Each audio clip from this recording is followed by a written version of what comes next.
Arsenal 3, Manchester United 2.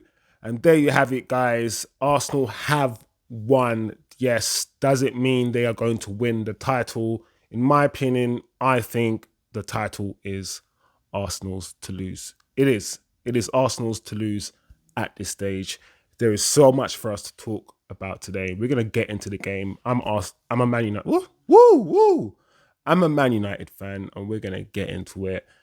2 goals from Nketia, 1 goal from Saka, a goal from Rashford, a goal from Martinez. It was an intense game from minute 1 to minute 94. It felt like a Man United Arsenal game of old. No Casemiro today, and it really showed. United, we played well, but we just couldn't get the job done. Arsenal just pinned us back, and the way they rotated the ball, the way they moved it, the way they kept possession, you just have to give credit where credit is due. Arsenal played well, but United still had their part to play. Like I said, there's a lot to get into. Let's just talk about it over and over again. Arsenal, they start with so much intensity.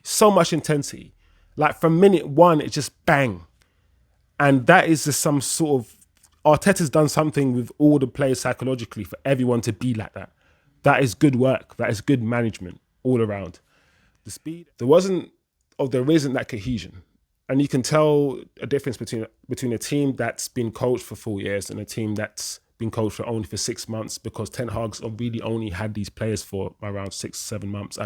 It's weird. Aaron Wan-Bissaka had a weird game. Well, I felt like he was a lot of the times at the center of what went wrong today for Man United. I also think he did his job against Martinelli. He didn't really, he just always clamping him. He did his job quite well. I have to look at this as United are only 6 months in their development. Arsenal now are 4 years in their development, and they're now peaking at a time where everyone's going through transition. That's how I see this. I'm not trying to take anything away from Arsenal, but it's almost as if they've hit a sweet spot at a time where everybody is.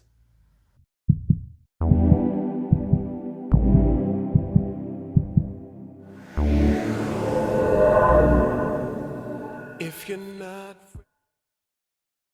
Before we get into it, guys, smash the like, turn on the notifications, and if you haven't yet subscribed, do the damn thing. Just subscribe below. It's a football channel where I myself at the moment just express my views on every single United game. You guys, I want you guys to chip in, give me your opinion. We're going to start a little community here, and hopefully if the community continues to grow, we're going to get people on the channel and just do bigger and better things. But you have to start from somewhere, and this is where all channels start from. So yeah, guys, thank you for the support. And yeah, much love. So yeah, let's dive into it. I hope you guys are doing well. The lineup, well, as we expected, no Casemiro for United. So I expected either Fred or McTominay to start. I understand why he went with McTominay. Perhaps the physicality, the height. He can get around, and I wouldn't say get around a bit more, but he's just a bit more physical than Fred. Maybe that's why he went for Scott. I don't know. Fred, for me, is better technically as a footballer. He covers the grass quicker than Scott McTominay because he's smaller. But Fred is not as strong and he's not as physical. He's more tenacious, perhaps, but not as physical. And he's not going to win the headers from corners. And maybe that was also Ten Hag's thinking. I don't know. But either way, he went with Scott McTominay. Fine, I'm okay with that. Anthony started. Fine, I'm good with that. Bruno, of course, Eriksen midfield, Rashford on the left, Shaw, Aaron Wan-Bissaka, Martinez, and Varane. That is probably, you could argue, our strongest team available. You can argue about the midfield, perhaps. You can argue maybe Anthony, I don't know. But all the players available, that's probably our strongest team. So, yeah, that's fine. Let's just get into it. The start of the game, Arsenal started fast. Arsenal started so fast, and it's something I keep saying over and over again. Arsenal, they start with so much intensity. Like from minute 1, it's just bang. And that is just some sort of Arteta's done something with all the players psychologically for everyone to be like that. That is good work. That is good management all around. The speed and the intensity they start games, it's like these guys have it just drilled into them. And I keep saying this, we don't start quickly. We start well, we have good possession of the ball, but we don't start with the same intensity, nowhere near the Arsenal do. And as soon as Arsenal started, they pinned us back straight away, which is what they do. Slowly, United started getting into the game. Around the 7th minute, we started passing the ball around. But when United had it, there wasn't that speed. There wasn't that intensity. There isn't that cohesion. And you can tell a difference between a team that's been coached for 4 years and a team that's been coached for only for 6 months, because Ten Hag's really only had these players for around 6-7 months. Maybe from May. Well, you can't really count May, so let's say 6 months, right? Let's say 6 months. So we're early, United are early in their development, but United weren't passing it with the same cohesion. We don't know where our players were. Arsenal were literally doing one touch passing. We weren't really doing that. We weren't moving with the same confidence that Arsenal do and that Arsenal move it with. But that being said, and that's funny about football, because football's a crazy thing, right? We scored, I wouldn't say against run of play, but Arsenal looked the most likely team to score when United scored. And it was a great piece of skill from Rashford. The guy is on form. The kid is on form right now. Say what you want about Rashford, and I've criticised him, but you've got to give him praise.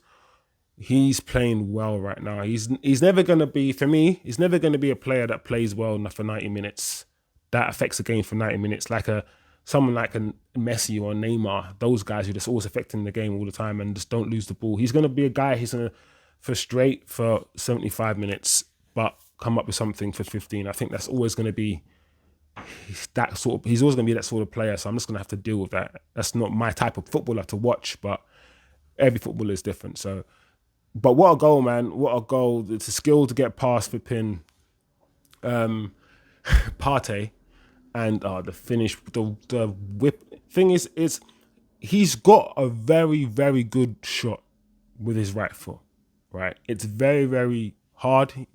Very, very, we can all see it's very hard, and he's very, very, he knuckleballs it. He knuckleballs the ball a lot, Rashford. And when you give him a chance, he'll mostly score. He's beginning to be a footballer that you can now start to rely on to say, do you know what?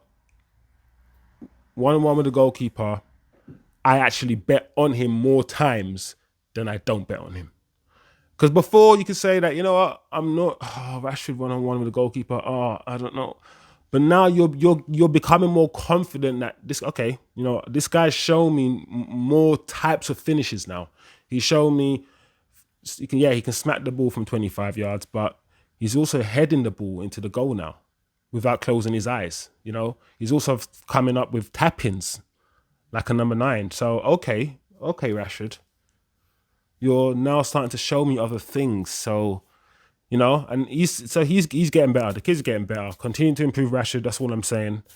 But yeah, great goal from Man United. Great goal from Rashford. But we couldn't get a hold of the game. Arsenal were at home anyway. They're top of the league for a reason, and they showed.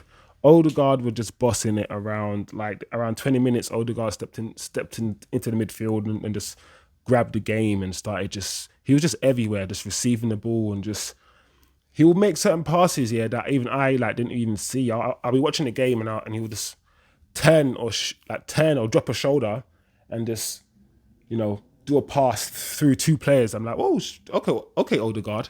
Like he makes it look easy, man. He's a baller. Odegaard's a baller, and shortly after Arsenal scored, and he was.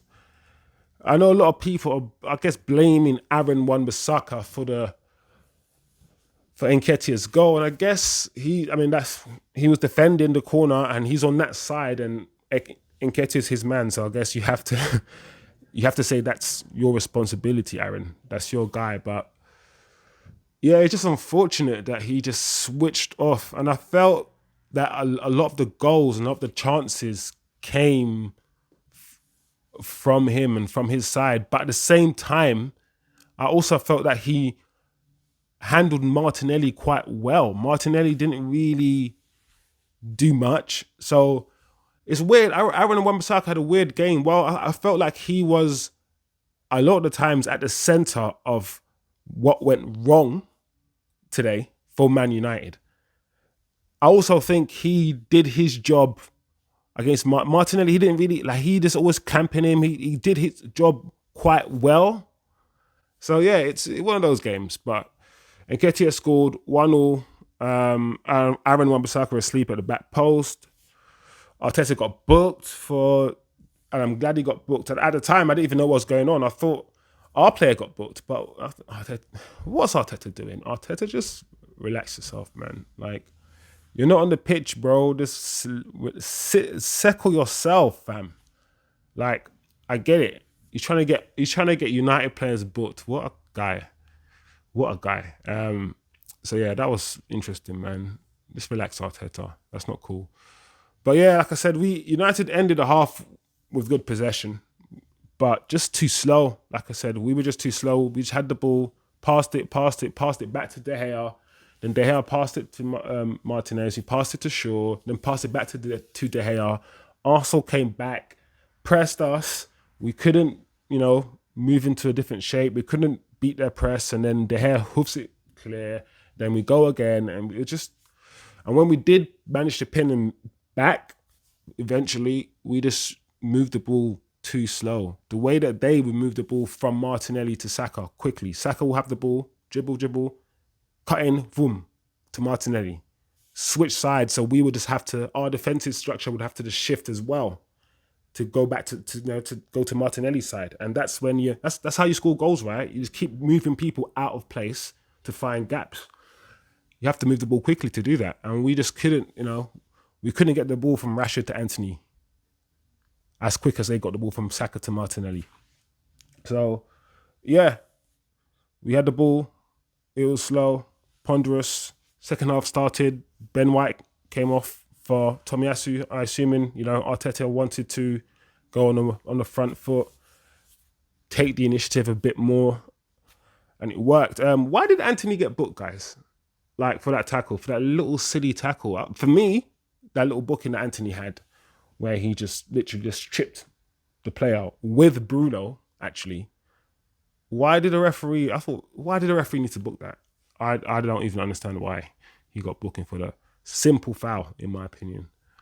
But yeah, I mean, the goal came from that kind of movement. And I think Gary Neville alluded to the wingers being more influential and the fullbacks, maybe not so much in Martinelli's case, but because, like I said, Aaron Wan-Bissaka marked him well. Anthony also came back well. But on Saka's side, Saka wasn't getting the same help. Shaw wasn't getting the same help that Aaron Wan-Bissaka got when, Bruno would come on and help him out, or Anthony would come back and help him out. Shaw wasn't getting the same help. So every time Saka was, one-on-one with Shaw, I kept saying, where's the backup? Where's the double up? Eriksen just looked tired for me today, because that's Eriksen's side, and Eriksen he's getting on a bit, of course, and he doesn't have the same physical presence. He doesn't have the same physicality. And I just think these kind of games with Eriksen, because it's so quick, I feel he played okay today, but he had a few sloppy passes. He was slow to the ball a lot.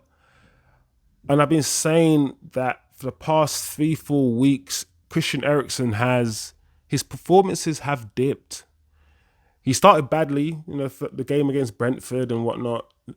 They weren't good games for him. Then he became our best player for like 4 games straight. Then Casemiro came into the team. Casemiro's been like an 8 out of 10 every game. And then Eriksen's just slowly just been ticking away. He's been playing okay without really stamping his authority on the team. And I think Casemiro's doing a lot of the work, and I want Eriksen to just find that form that he had earlier on in the season. But today, I just felt like he wasn't there enough, and the goal came from easy to blame, sure, but he came from his side as well, and great goal from Saka, great goal from the kid.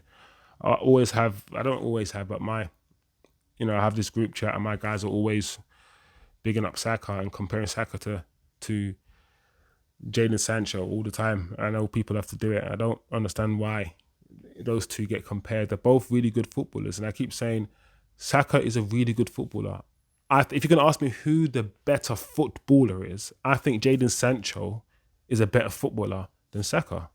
I think Jadon Sancho is going through a really bad time, and whether he comes back better or whether he doesn't come back at all, that's what I think. But Saka has got time to develop. Saka's getting better. I think Saka's got better mental attitude than Jadon, and I think Saka has a better footballing brain probably than Jadon. And I think that's what separates them apart. I think technically with the ball, Jadon's better. But Saka makes the right decisions. Saka doesn't, that was a good goal he scored, really good goal he scored. Saka doesn't make me stand on my feet. Or, he doesn't do that the way Jadon does to me. Because I know Jadon's going to do a piece of magic every now and again. But that's just me. That's just how I see footballers, But I like both players. They're not far apart. I don't think, Saka is rubbish. Saka is a really good footballer. And if you ask me, would I want to have him at Man United? Of course I would. I just hope Jadon comes back with the right frame of mind. I think with Jadon, this is not good. I don't know how he's managed to get this far with the mentality that he has. I just wish the kid had a stronger mentality. If Jadon had Saka's brain, bruv, Saka's mentality, madness. Anyway, we move on. But yeah, good goal. He cut in. Rashford had a chance straight afterwards. It was a good save from Ramsdale. He cut in on his right, and Ramsdale got a really good hand to it. I thought I was going to go in. But yeah, good save from Ramsdale. But very shortly after, Martinez scored. Very shortly after Martinez scored. And this is one of those really interesting goals because it was so weird watching it. It was a FIFA goal. It was almost as if he scored the only way he could possibly score in that position. This kid managed to flipping dive, do a diving header, like some dolphin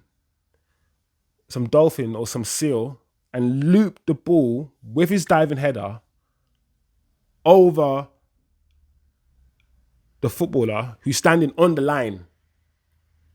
The only way he could have scored is if the ball went in that. It's such a FIFA goal. It's like one of those goals where you're like, oh my Lord, of course you scored like that in that way. Yeah, right. It's one of those goals, but I'm not complaining. Good goal, really good goal by Martinez. But yeah, that was that was quite an interesting goal. But yeah, United were getting back into the game, and do you know what? One thing about United that I want to say is that a United team of old would have folded, but United kept coming back. Arsenal are the best team in the league so far. We can't deny it now. We've seen them play. We're heading towards, I think, we're more than halfway, right? And we've seen enough that they're a good team. And I did say if they beat us today, I think they could go on to win the league and probably will go on to win the league. But we have to put things into context and not be too negative today. But we moved. Fred came on for Anthony. And listen, let me talk about Anthony, because as a Man United fan, don't let other fans allow you to be negative about your own players for no reason. Anthony had a good game today. When I heard Gary Neville say he didn't beat his man, listen, not everyone's Rashford. Not every wing is the same. It's not always about beating your man. He had a good game today. Every time he had the ball, he retained possession. He was neat and tidy. His movement was good. He was always pressing. His pressing was good. He chased his man back a lot. A lot of times I saw him flipping in the right back position, making last minute tackles. The kid played well. He had a good game. He tired. He tired in the before he came off. But let's not start doing this thing where we have our players and we start giving them the Pogba treatment for no reason because rival fans are jealous. Some of the skills and some of the moments he had in the game, it was a joy to watch. It was some of the times he relieved pressure when we needed somebody to just take control of the ball and just be press resistant or just run with the ball and win us a corner. He was doing all of those things. So Anthony had a good game. He tired, and it was right to take him off, I think, anyway. Do you know what? I probably would have taken off Eriksen. I thought, take off Eriksen, keep Anthony on because at least he's a threat. Put Fred on for Eriksen. That's what I would have done. But Fred came on for Anthony. I'm just saying this, let's not be too negative about Anthony and just feed into this negativity, man. Because like I said, I had commentary and Gary Neville's like, does Anthony have pace or something? And he said, no, I don't think he has pace. I'm thinking, no, Anthony's very quick. He's not going to be quicker than everybody. And speed is sometimes about acceleration and timing of your run and who started running first and all of these things. Anthony has the burners. We've seen Anthony with burners. He's quick. Is he as quick as Rashford? I don't know and I don't think so. But come on, let's not always pit people against people. And if someone's not as good as someone else, it means they're crap. That's just some black and white thinking, man. Nuance is what this channel will always be about. Come on. But anyway, it didn't really stop, really. The substitutions didn't really... I probably would have made these subs quicker or earlier, but it didn't really stop Arsenal's pressure. They just kept going on and on and on and pinning us back and back. And Trossard came on for Martinelli. That change made it even worse. De Gea made a save from Nketia. I thought Nketia should have scored that chance, to be honest. But that was a warning. That chance was a warning for what was to come, for what was the inevitable. I kept watching that and I kept saying, listen, if this ends in a 2-2, I think this will be a good result for both teams. But Arsenal were playing like Arsenal of old. The way they were flipping, rotating, recycling possession.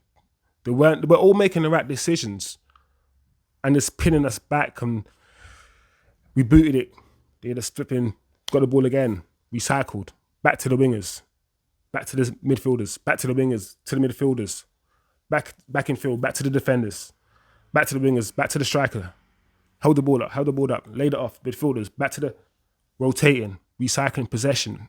And the way they were doing it was just like the Arsenal of old. Everyone just knew. It was just like clockwork. When you get your team like that, moving like that, you can then take out a piece and then put another piece. Take out a player, put another player in. Take out a player, put another player in. When you got the system working like that, the way that Arteta's got it, I felt, for me, when I watch Arsenal play, I feel like this season, Jesus had the key to unlock the door. Jesus had the key to unlock the door. But now the door is now unlocked, and Arsenal are now just bopping it around and playing ball. And now that Jesus is injured, because one of the things I've been saying this season is, let's see what happens when Jesus is injured. Let's see what Arsenal are really on when Jesus is injured, to see how they play. But they don't need the key anymore because the door's open. So the key's now flipping, they dash the key, the door's open, and they're just partying. Literally. So they've shown me that they don't need the key and the door's open, and they've now unlocked a way of playing with or without Jesus. With or without the key. That's it, Bravo, well done, Arsenal. You played some good football today. You've got to give credit where credit's due. The goal, however unlikely, and even though, when I was watching it as a United fan, I was like, oh, flipping heck. Really, last minute, just like Crystal Palace. And I'm not trying to... It's easy to be turning this into, just because you see a pattern, it means there's like... It's a thing. No. Against Crystal Palace, it was just unlucky. That was just a great free kick. And against, once again, Arsenal, that was just pressure upon pressure upon pressure. Like, I don't think it's a thing that we lose concentration in the last minutes. I don't really think so. But just like Crystal Palace, in the last minutes, we just couldn't hold. We just couldn't hold. And United do have a good defence, so it's credit to Arsenal, the pressure they put on. And yeah, Nketia, well done, Arsenal.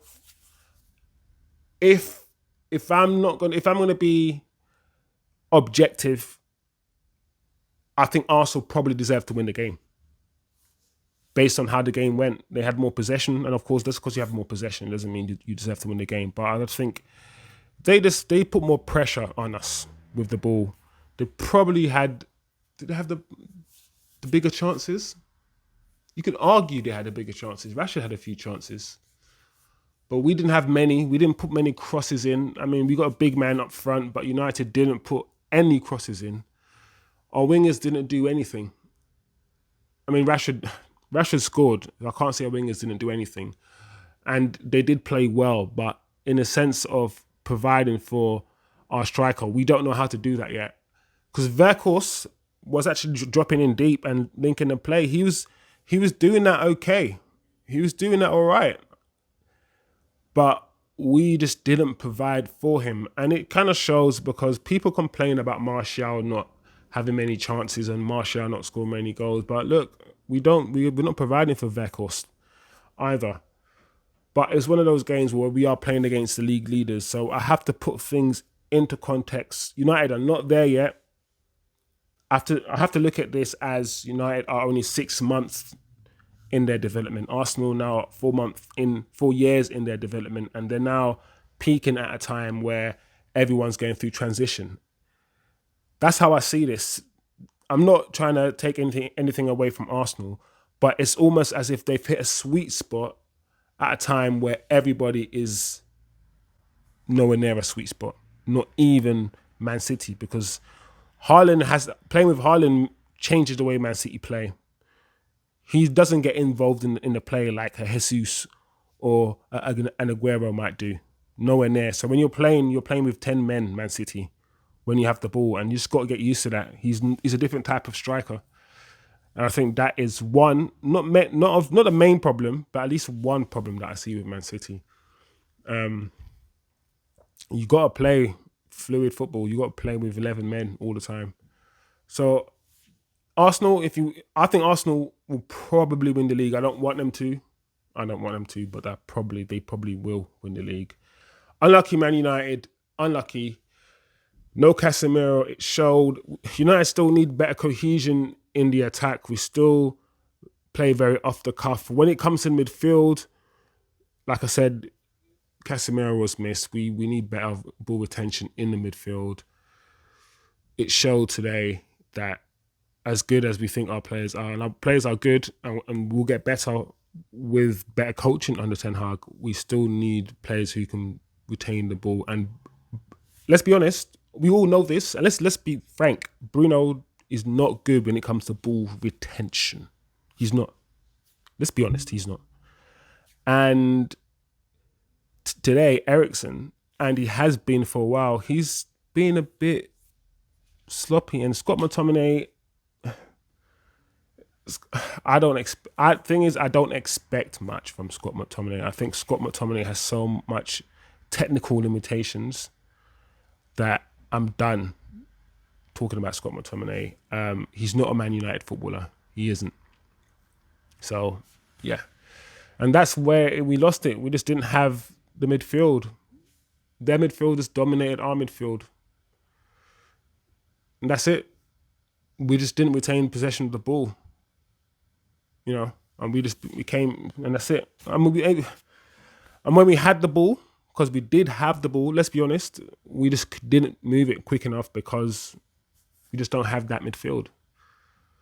But yeah, we just need better cohesion also in our attack, which will come because at this point you can tell every Arsenal player knows what they're going to do and where they're going to be. It just works like clockwork right now for Arsenal. But yeah, there you have it. Well done, Arsenal. I think you'll win the league, but I don't know. Only time will tell. that's my review, my analysis, my view of the game. What do you guys think of the game? Let me know. Please let me know. Please subscribe. Please share. Like, let's start a conversation. Who do you think was the man in the match? My man of the match from a United perspective is Martinez. Martinez is my man in the match. From Arsenal perspective, probably have to give it to Nketia because he scored the 2 goals and he scored the winner, right? I like Odegaard. I like Saka. I told my guys a long time, I'll take Odegaard over Bruno. And it's not about, listen, it's not about feelings in this channel, you know. It's not about feelings. I'm just being objective. I would take Odegaard over Bruno. I would. And I'm a United fan. I'm just being honest. I would. Shoot me. It's not about flipping being tribal. Like, let's be honest. Bruno gives the ball away a bit too much for me. A bit too much, you know. But yeah, there you have it. Anyway, thank you guys for watching. Take care and yeah, have a blessed week. Peace. If you're not